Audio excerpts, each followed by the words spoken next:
Shalom, Erev Tov, good evening. This is TV7 Israel News, broadcast to you from Jerusalem.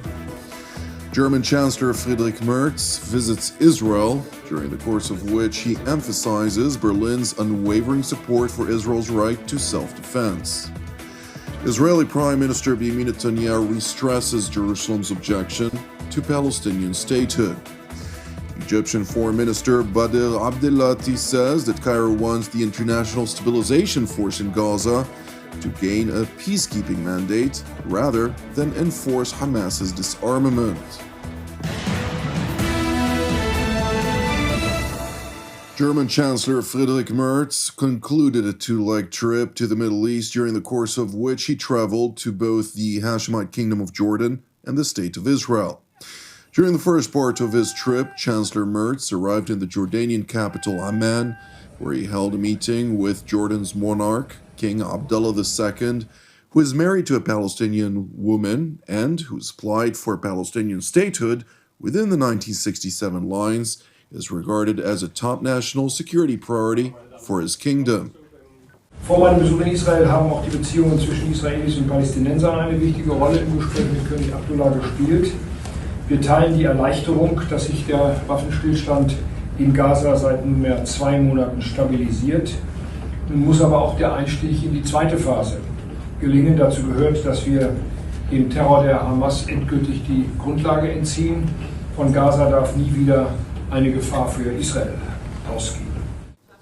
Chancellor Merz subsequently traveled to Israel, where he had initially met with President Isaac Herzog at his residence in Jerusalem.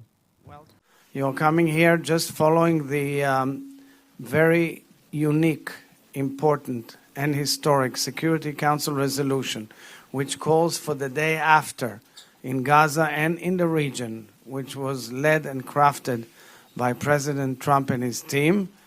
It is clear that in order to move to the next stage, we must make sure that Hamas is removed out of capabilities in Gaza and offer a horizon to the region, a new horizon to the region, a new horizon to the people of Gaza and the people of Israel, a new horizon to Israel and its Palestinian neighbors and Israel and its Arab neighbors. We must work on it together.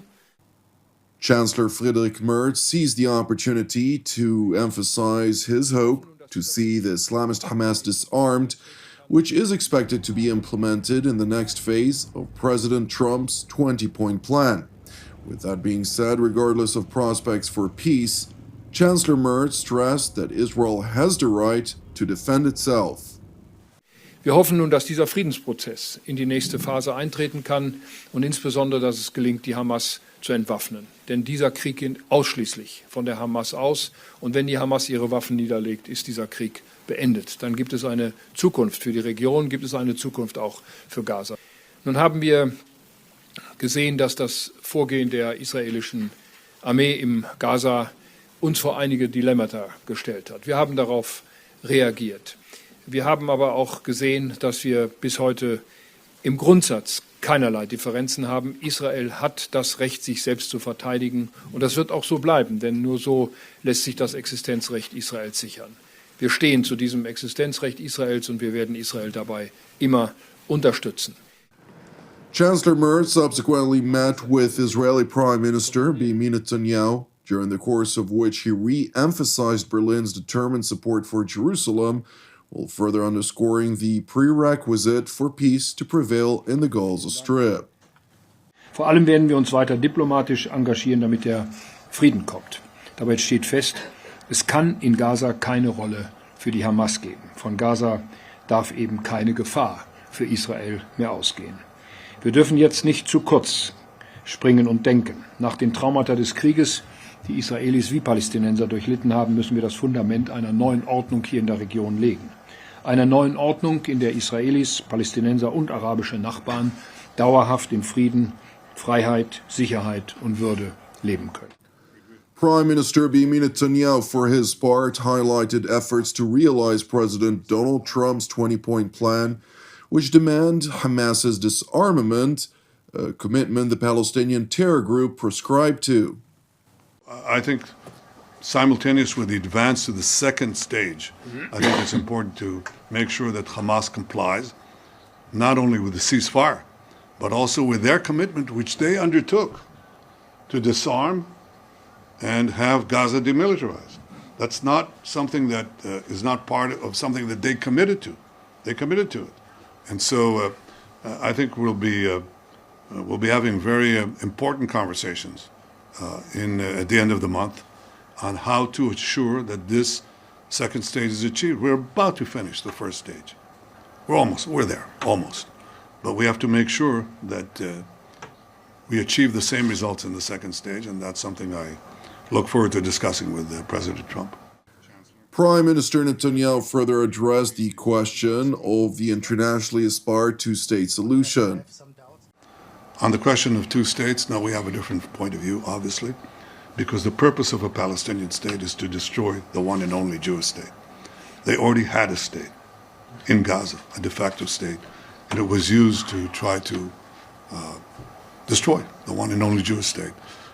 We believe there's a path to advance a broader peace with the Arab states and a path also to establish a workable peace with our Palestinian neighbors. But we're not going to create a state that will be committed to our destruction at our doorstep. While Jerusalem evidently rejects any pathway to Palestinian statehood, it is not opposed to reaching a political resolution with the Palestinians. Moreover, Israel is also keen on exploiting growing opportunities that will facilitate normalization with additional Arab and Muslim states in the region and beyond, opportunities that Prime Minister Netanyahu is expected to discuss with U.S. President Donald Trump during a scheduled face-to-face meeting with American leader later this month. So now opportunities for peace are there. We tend to exploit them. I'm going to discuss them with President Trump when I meet him later on this month. It is important to underscore that advancing to stage 2 of President Trump's 20-point plan will not take place unless the remains of the murdered hostage, Rani Gvili, are returned to his family for proper burial. Speaking about her longing for the speedy return of her son, the mother of Rani voiced hope that her son is still alive. ואנחנו מקווים שהוא עדיין לא במותו, כאילו זה גם כן אחד מהסיטואציות שאנחנו כל הזמן אומרים, אנחנו עם הרגליים מאוד מאוד על הקרקע, אבל יש לנו איזשהו אפס, איך הבן שלי אומר, 0.000%. אנחנו רוצים להרגיש אותו, כאילו, רוצים להרגיש את זה, שיש איזשהו ספק קטן. The mother of Rani Gvili further stressed the pride she feels for her son, who bravely fought against the murderous terrorists who committed atrocities against the residents of southern Israel on October 7th of 2023. אנחנו אוהבים אותו ואוהבים אותך רני, ואנחנו באמת באמת גאים בך עד הסוף. אין יותר גאווה מזה, לא רק אנחנו, כל עם ישראל לדעתי. אתה גיבור, פעם חלמתי חלום, כאילו, לא מזמן, בתחילת האירוע, שהוא מגיע הביתה ואומר לי, אמא, כשאני אחזור אני אהיה גיבור. אני אומרת, אתה כבר גיבור, בוא. כשהוא יחזור הוא יהיה גיבור. Turning to the Qatari capital of Doha, where Egyptian Foreign Minister Badr Abdelati, knowing full well that an international stabilization force for the Gaza Strip would have to deal with the Hamas terrorist organization, sought to alter President Trump's 20-point plan by insisting that an international force engaged in Gaza should be regarded as a peacekeeping force rather than an enforcement force that must contend with Hamas's refusal to disarm. We need international forces to be deployed alongside the what's so-called the yellow line in order to verify and to monitor the upholding of the ceasefire. The mandate should be, from our point of view, of a peacekeeping rather than peace enforcing, and this is very, very important issue. Next to the Egyptian top diplomat, a senior official from the Saudi Foreign Ministry doubled down on the importance of granting Palestinians their rights, warning that anything short would be detrimental to Israel's security.